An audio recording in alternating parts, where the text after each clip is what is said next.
Les amis de ce dimanche 22 décembre, une des dernières interventions de Francis, pour vous parler aujourd'hui de la VAE et de son mariage possible avec les examens traditionnels.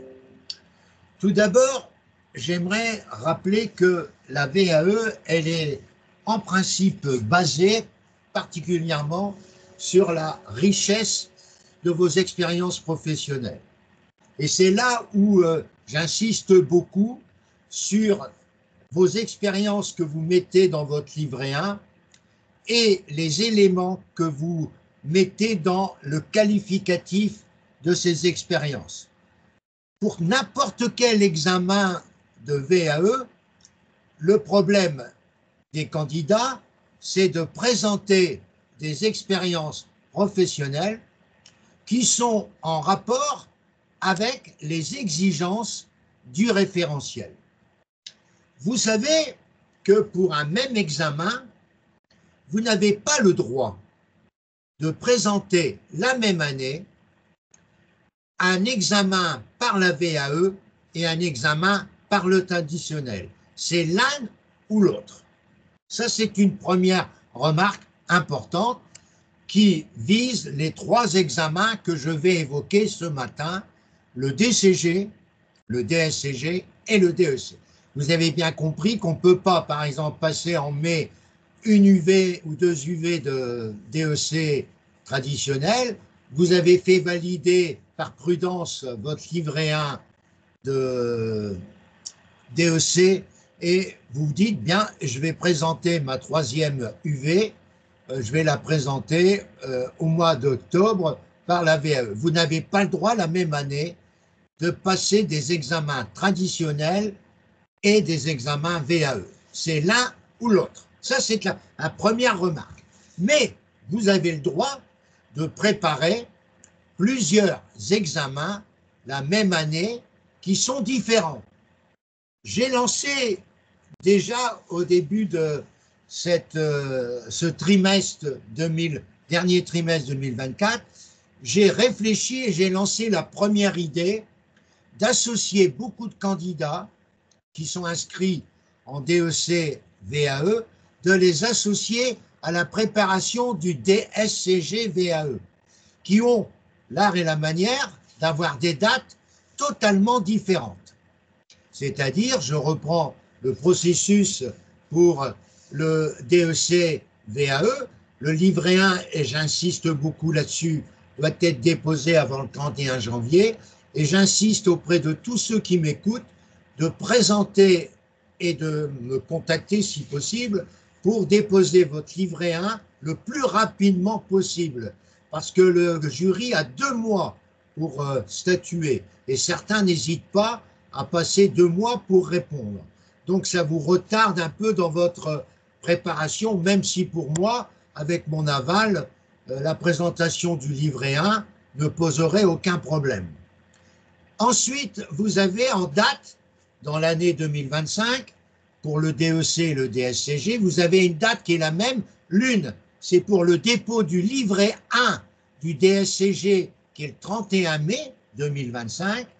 Donc ça peut s'envoyer à partir du mois de février 2025 pour le DSCG, dont le livret 1 est, je dirais, un portrait assez rapproché du livret 1 du DEC.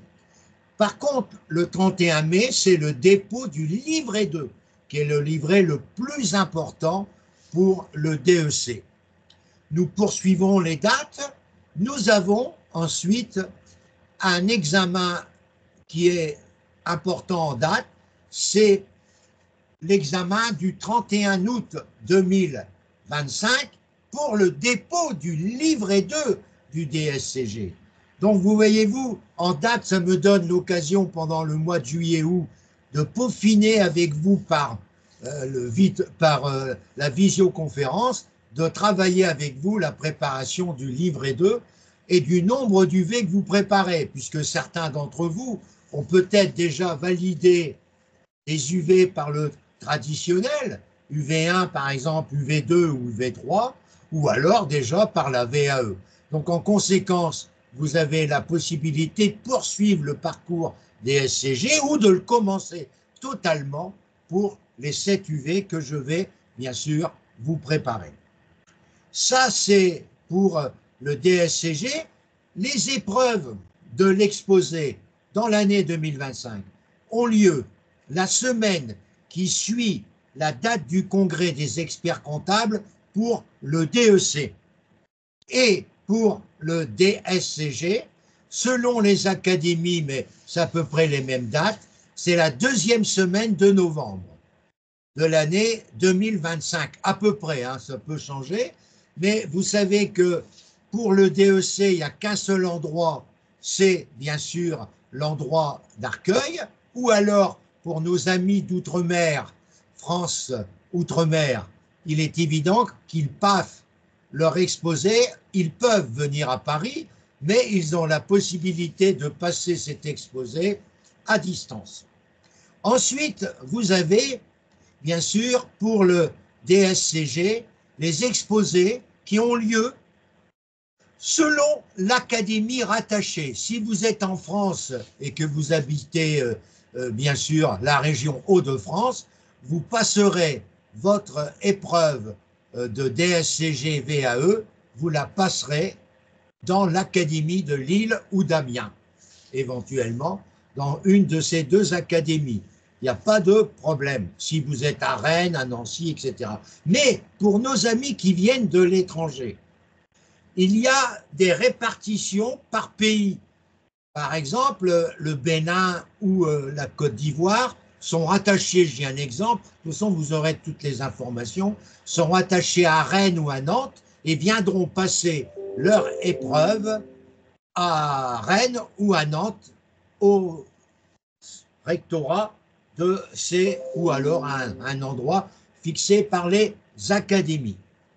Voilà rapidement rappelé, je dirais, le processus d'accompagnement, sachant que les dates que je viens d'exprimer sont des dates qui nous permettent d'envisager ce duo DSCG-DEC pour les amis qui n'ont pas le DSCG, qui ont des diplômes certainement similaires, même voire plus élevés que le DSCG, mais pour avoir une carte de visite encore plus intéressante, sachant que je n'augmente pas mon prix d'accompagnement, alors que normalement, j'aurais dû demander. Mais comme j'ai redemandé le CPF avec un dossier bien musclé au cours de cette semaine, j'espère pour vous faire plaisir avoir le retour, je respecte le retour du DSCG, du CPF, pardon, dans les 2 mois. Donc cela a été déposé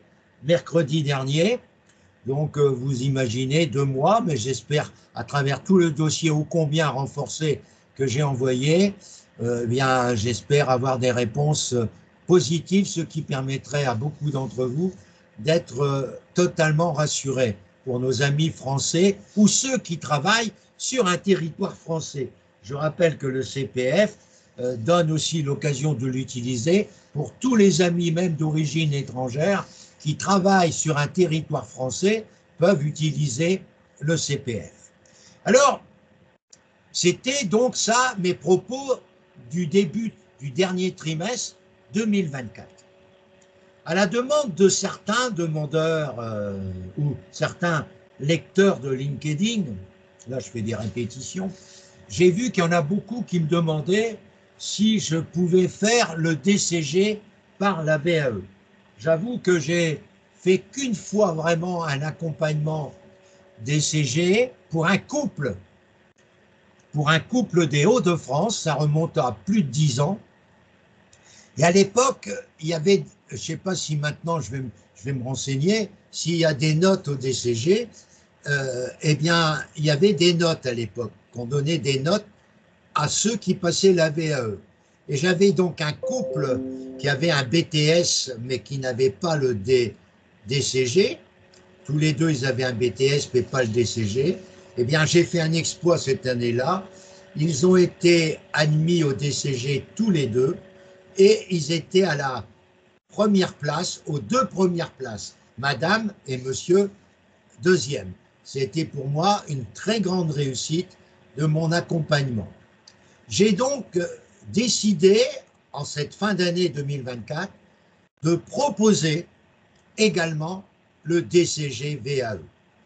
Et j'avoue que parmi mes candidats de DEC VAE des années 2024, qui n'ont pas encore validé le DEC complètement, certains n'ont pas le DCG et pourraient tranquillement, pour s'assurer au moins d'un passage agréable avec moi, passer le DCG pour les UV qu'il manque en VAE, sachant qu'avec leur expérience accumulée, ils auraient une chance à 95% de valider le DCG pour repartir lors d'un parcours long avec au moins une satisfaction d'avoir pu avoir le DCG, le DSCG et le DEC. Et la même année, eh bien oui, c'est quelque chose qui pourrait être tenté par des candidats dont j'ai vu le CV récemment, qui ont une expérience professionnelle très riche, qui n'ont que le BTS, mais qui sont aujourd'hui dans des postes équivalents à un expert comptable, voire un commissaire aux comptes, et qui font des opérations inhérentes à ces deux métiers.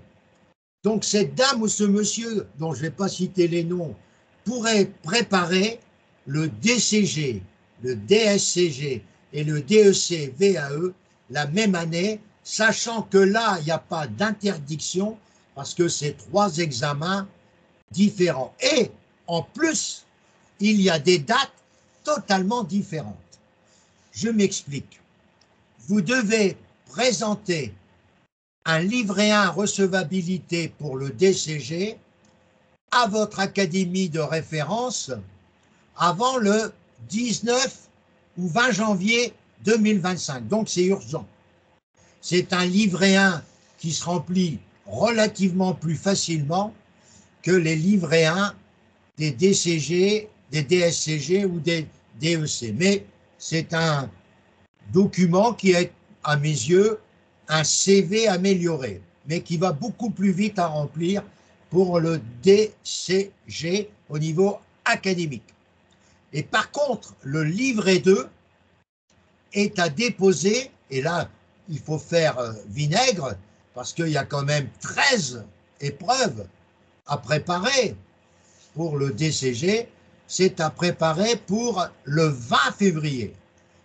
Avec cette nouveauté, je vais donc réserver le mois de janvier-février, en partie bien sûr, pour une autre opération DCG pour ceux qui seront amenés à me suivre pour cet accompagnement. J'ai longtemps enseigné beaucoup d'épreuves en DCG durant ma carrière de prof. Je connais bien sûr toutes les astuces de toutes ces épreuves et j'espère vous apporter dans le remplissage du livret 2 des arguments qui feront votre réussite. Et c'est là le « et », eh bien, en principe, le DCG par la VE se passe selon les académies au mois de mai et juin. Donc, voyez-vous, si on reprend maintenant le processus d'un candidat qui serait amené avec son BTS à tenter les trois épreuves, toutes les dates coïncident. On y va, on répète tout. Pour le 19 janvier, DCG, livret 1. Pour le 20 février, DCG, livret 2. Pour le 31 janvier, livret 1, DEC.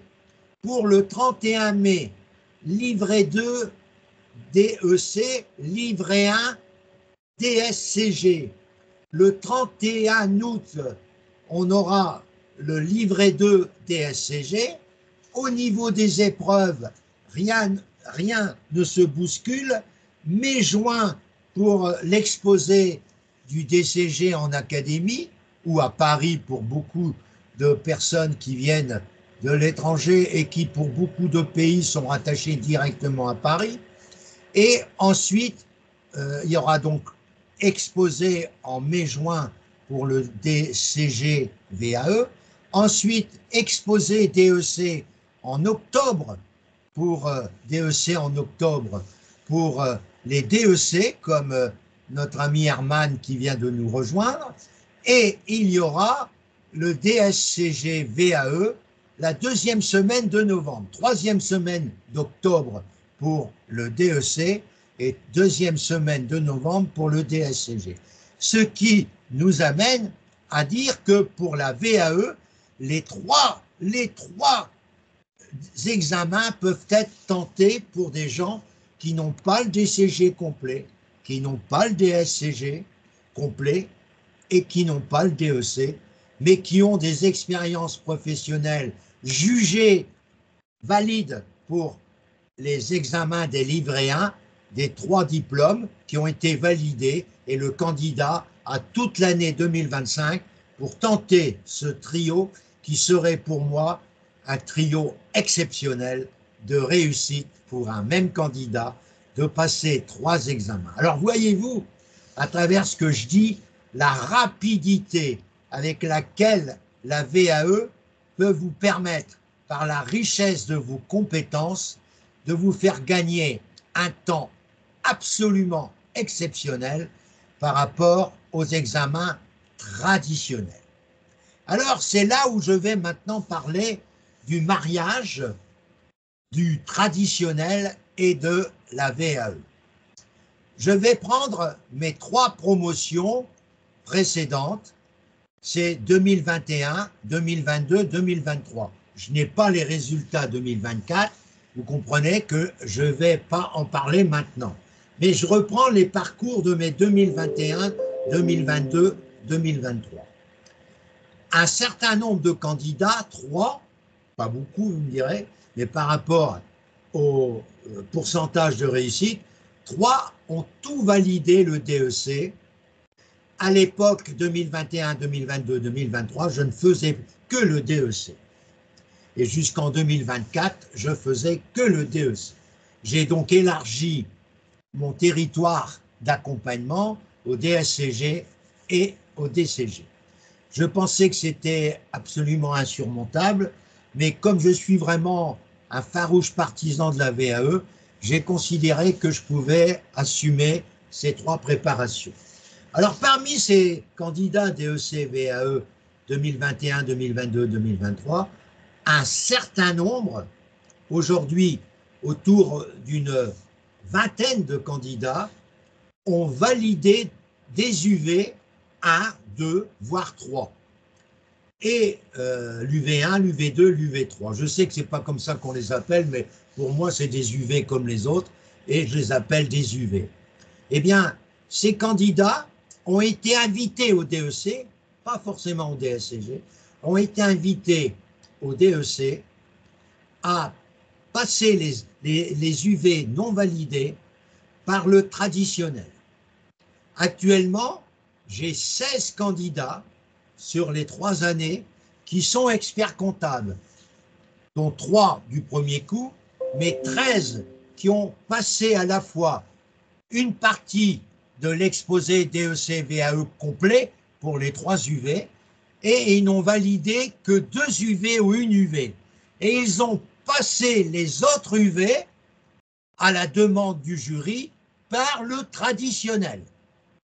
C'est-à-dire que, je vais prendre maintenant 2024 comme exemple, je suis certain, je vous parle aujourd'hui en cette date du 22 décembre, que mes résultats qui seront communiqués pour les mémoires traditionnelles le 10 janvier du DEC, pour la VAE du DEC 2024, mes résultats 2024 seront exceptionnellement bons. Je vous le dis aujourd'hui à la date du 22 décembre. Ils seront exceptionnellement bons, mais tout le monde n'aura pas le DEC directement. Il y en a qui ont validé l'UV3 mémoire, parce que là, ils ont fait des efforts colossaux avec des documentations techniques bien travaillées, comme celle que travaille actuellement Aurélie ou bien d'autres amis comme Fanny, etc. Ou Moumine qui va préparer ça, Herman aussi. Et tous ces amis qui sont avec moi ce matin sont en train de préparer des études documentaires de 50 pages où, bien sûr, ils peuvent trouver des articles pour composer leur dossier, puisque là, bien sûr, il n'y a pas la menace que l'on trouve dans des mémoires de plagiat. Là, il n'y a pas de problème de plagiat pour des études documentaires qui va servir à la fois vos clients, vos collaborateurs ou votre direction et qui doivent être dans l'actualité de votre métier d'expert ou de commissaire aux comptes. Alors, je répète, en 2024, il y a des candidats qui vont avoir le mémoire et l'UV2. Eh bien, ils ont les résultats de 10 janvier. Ils vont s'inscrire pour le 28 février, écoutez-moi bien, 2025, pour l'UV1 en traditionnel. Ils vont préparer du 1er février jusqu'au mois de mai, ils vont préparer l'UV1 avec moi, avec les DEC traditionnels. Ils vont passer l'épreuve UV1 au mois de mai, comme les autres candidats. Ils vont recevoir le résultat fin juin, début juillet, et ils seront diplômés en 2025 avec 6 mois de retard par rapport à ceux.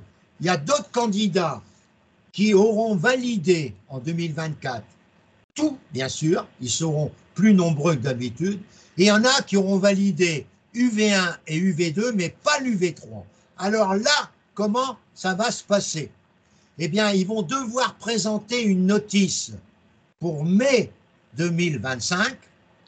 Cette notice, ils vont la présenter le plus rapidement possible avec Francis au cours du mois de janvier-février. Ils vont l'envoyer le plus rapidement possible et on va attaquer la rédaction du mémoire qui sera déposée pour le 31 août, dernier délai 2025, et ils vont passer leur soutenance en novembre 2025 et ils seront diplômés, si Dieu le veut, et Francis mettra tout pour ça, ils seront diplômés au début de l'année 2026.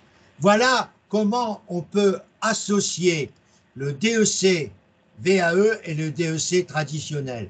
Mes propos visent également les épreuves du DSCG ou du DCG. Mais là, le jury pour ces épreuves du DSCG ne vous impose pas de passer le traditionnel.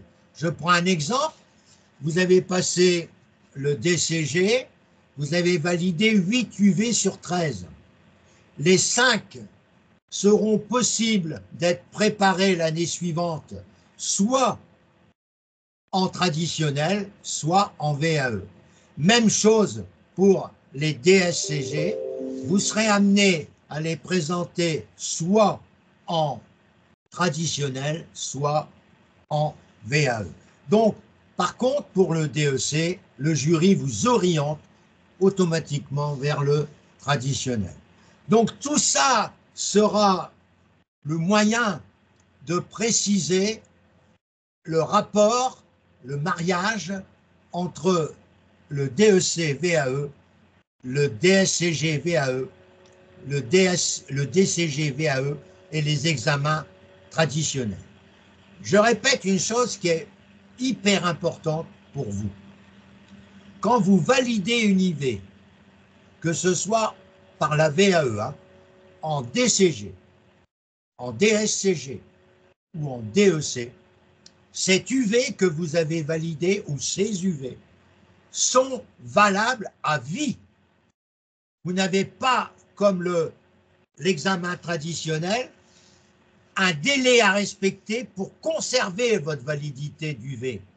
Elles sont définitivement à vie. Et ça, c'est un argument formidable pour la VAE.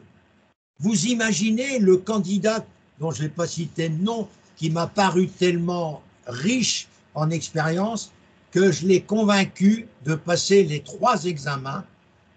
Pourquoi? Parce que vous imaginez, pas de stage de 3 ans à passer, pas de stage de 16 semaines à passer ou 12 semaines pour le DSCG, pas stage de 6 semaines pour le DCG. On écrase tout ça par la richesse des expériences.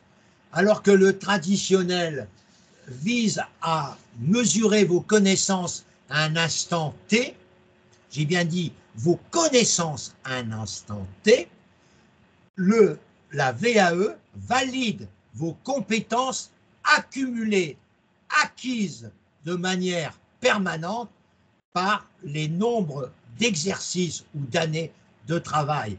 Et là, vous avez dans votre livret 2, quels que soient les examens, des attestations d'experts comptables, des attestations de commissaires aux comptes, qui sont là pour valoriser vos expériences. Vous avez, avec le respect du RGPD, des attestations de clients qui ont accepté de communiquer leur nom, et vous l'avez bien noté en évoquant le RGPD, qu'ils ont été informés de la réglementation générale des données personnelles et qu'ils ont accepté que leur nom soit communiqué. Et ensuite, vous avez des annexes dans les dossiers à présenter avec, là, le respect en cachant le nom des sociétés ou des clients que vous avez travaillé sur des dossiers pointus et qui ont bien voulu que vous communiquiez ce travail, mais en évitant de donner le nom de la société pour lesquelles vous élaborez une annexe qui vous a permis de faire une augmentation de capital, de faire une conso, de faire, je dirais, un apport partiel ou une fusion, j'en passe, et des meilleurs, tous les gros problèmes à forte valeur ajoutée qu'on trouve dans notre profession. Il est évident, les amis, qu'il y a des mots importants que tout le monde qui m'écoute doit bien comprendre. Vos expériences, ce n'est pas la quantité d'expérience qui va être déterminante. C'est la valeur ajoutée que le jury va apprécier de vos expériences. Il faut que votre valeur ajoutée soit d'un niveau équivalent aux exigences des examens que vous préparez. Et c'est là où il y a des divergences entre les 3 examens. Ce n'est pas la peine de mettre en DCG des expériences dans lesquelles, là, vous avez des valeurs ajoutées qui symbolisent votre niveau d'expert ou de commissaire aux comptes. Vous devez raisonner par rapport au niveau.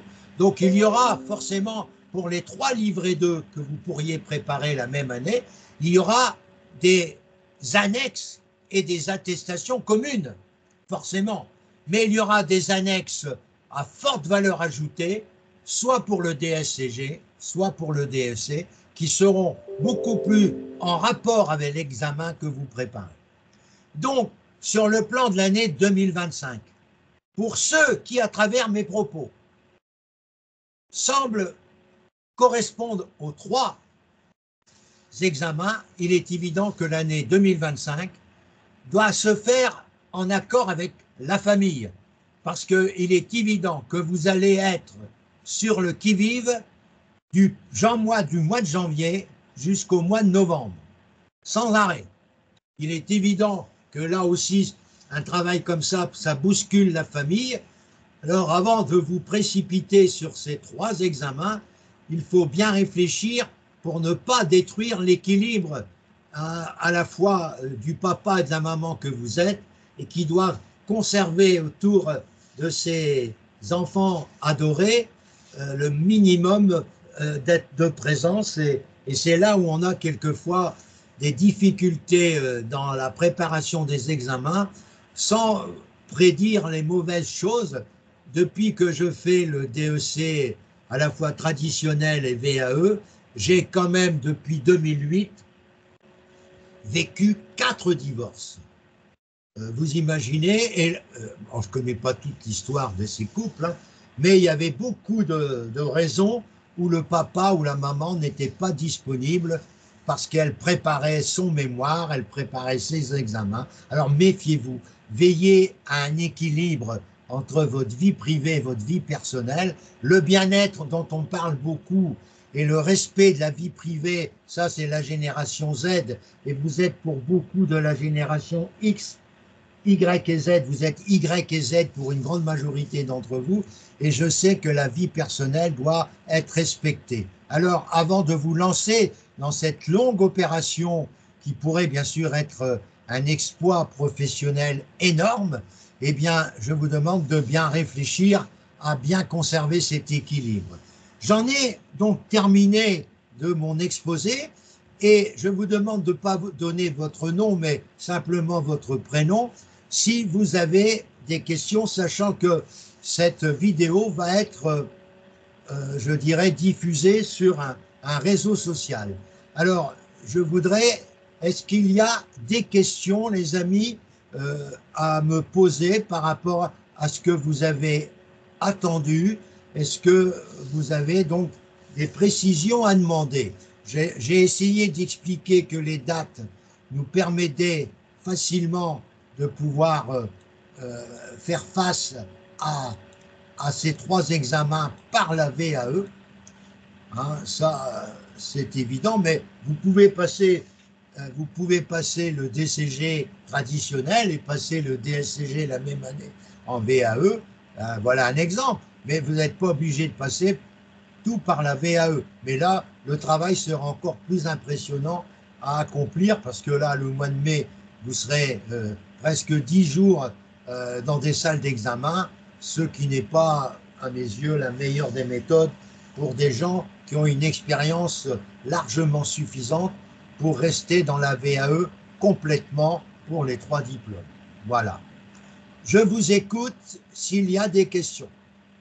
S'il n'y a pas de questions, je vous remercie donc pour l'instant de votre présence, je vous remercie de votre écoute et sachez que Francis, vous l'avez remarqué encore, il a encore beaucoup de punch, il a encore envie d'avoir des gros résultats dans les examens qui l'accompagnent et cette année 2025 sera pour lui une année charnière, impressionnante dans la mesure où il va essayer de pouvoir accomplir un parcours assez exceptionnel que pourront gagner.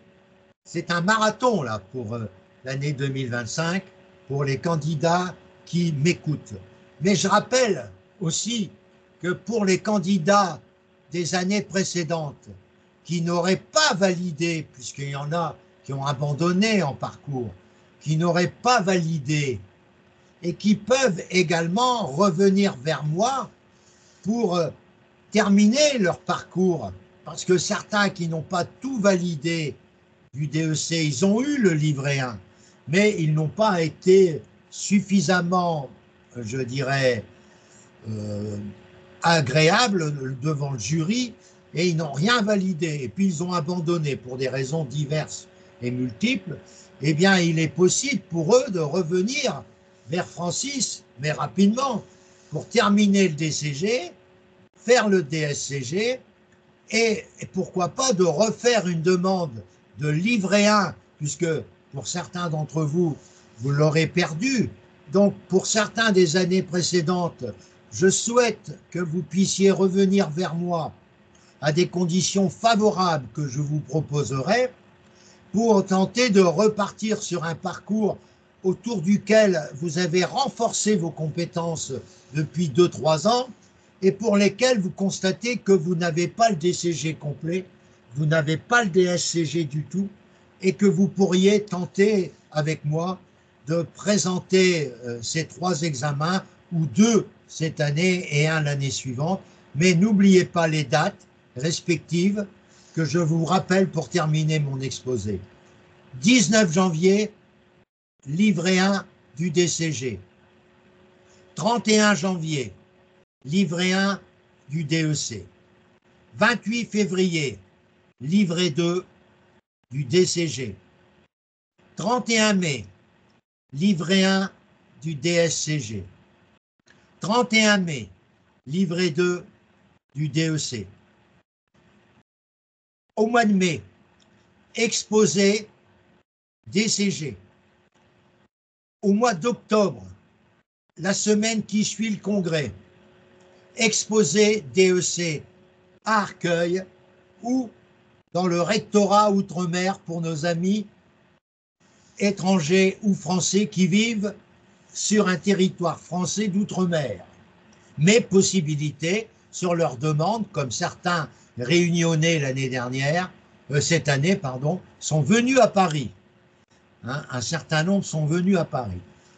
Autre chose, deuxième semaine de novembre, DSCG VAE. Les résultats du DCG VAE, c'est fin juin, juillet 2024. Les résultats du DSCG VAE, cette année, c'était le 11 décembre. Ça sera toujours un mercredi, la deuxième semaine de décembre. Et pour le DEC, aussi bien traditionnel que pour le DEC VAE, ce sera le deuxième vendredi du mois de janvier 2026 pour cette date. Donc voyez-vous, on passe toutes les dates en revue. Je vous rappelle que je suis aussi très investi dans le DEC traditionnel, les 3 UV 1, 2 et 3. Je rappelle que mes amis DEC VAE, DSCG VAE, DCG VAE seront invités à suivre les cours, puisqu'il y a des parties communes, puisque le DEC, c'est la révision en épreuve UV1 et UV2. Le DEC, c'est la révision de la partie théorique du DCG et du DSCG, sauf l'aspect financier. Donc, mais pour beaucoup d'aspects juridiques et comptables, vous ne serez pas perdant en écoutant l'UV1 et l'UV2. D'ailleurs, vous aurez une attestation qui viendra compléter votre livret 2 DCG, DSCG et DEC de ma part pour dire que vous allez suivre ou vous avez suivi, puisque pour le DCG, ils vont avoir un livret 2 à déposer pour le 28 février. Je n'aurai pas terminé mes cours UV1, UV2 au mois de février. Donc je ferai comme quoi ils ont suivi les premiers cours d'UV1, d'UV2 et qu'ils seront amenés à suivre tous les cours du DEC UV1, UV2 jusqu'au mois de mai 2025. Donc ils auront une attestation dans ce sens qui viendra renforcer, je dirais, leur livret 2. Je rappelle que je suis un amoureux du mémoire. Pourquoi je suis un amoureux du mémoire? Parce que je garde des souvenirs impressionnants de mes 562 présences devant des candidats à Arcueil pour le mémoire. J'ai donc une expérience hyper intéressante. Et je dois vous dire qu'aujourd'hui, je remarque avec beaucoup de perplexité des diplômés DEC de 2022, 2024 même, de 2023, qui se portent coach en DEC parce qu'ils viennent d'avoir le DEC. Moi, je considère que c'est absolument inadmissible. Pour être un coach véritable, il faut avoir été membre des jurys pour bien comprendre. Votre serviteur, il a été pendant plus de 30 ans membre des jurys du DCG ou du DECF, président de fiscalité et de relations professionnelles. Il a été pendant 25 ans membre du DSCG, président pour mon académie relations professionnelles.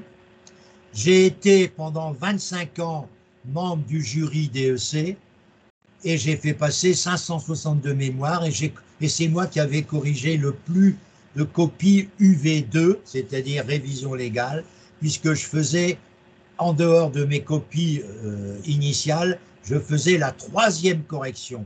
Parce qu'à mon époque, on faisait une 3e correction quand il y avait un écart de plus de 2 points, pour éviter d'ailleurs de faire une 3e correction et éviter des frais supplémentaires en frais de correction. On a mis les écarts à 4 points pour toutes les épreuves, aussi bien DCG DSCG que DEC.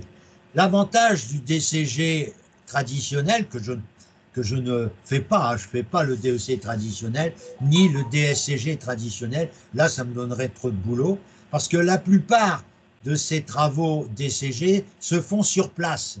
Le jury est bloqué pendant une semaine dans un lycée ou dans le rectorat, et on travaille dans des salles différentes pour corriger les copies. À Paris, c'est comme ça, pour corriger les copies. En DSCG, c'est à la maison des correcteurs, et au DEC, pour l'instant, c'est toujours à la maison des correcteurs, mais tout se fait par voie numérique, et normalement, ça va beaucoup plus vite pour avoir les résultats.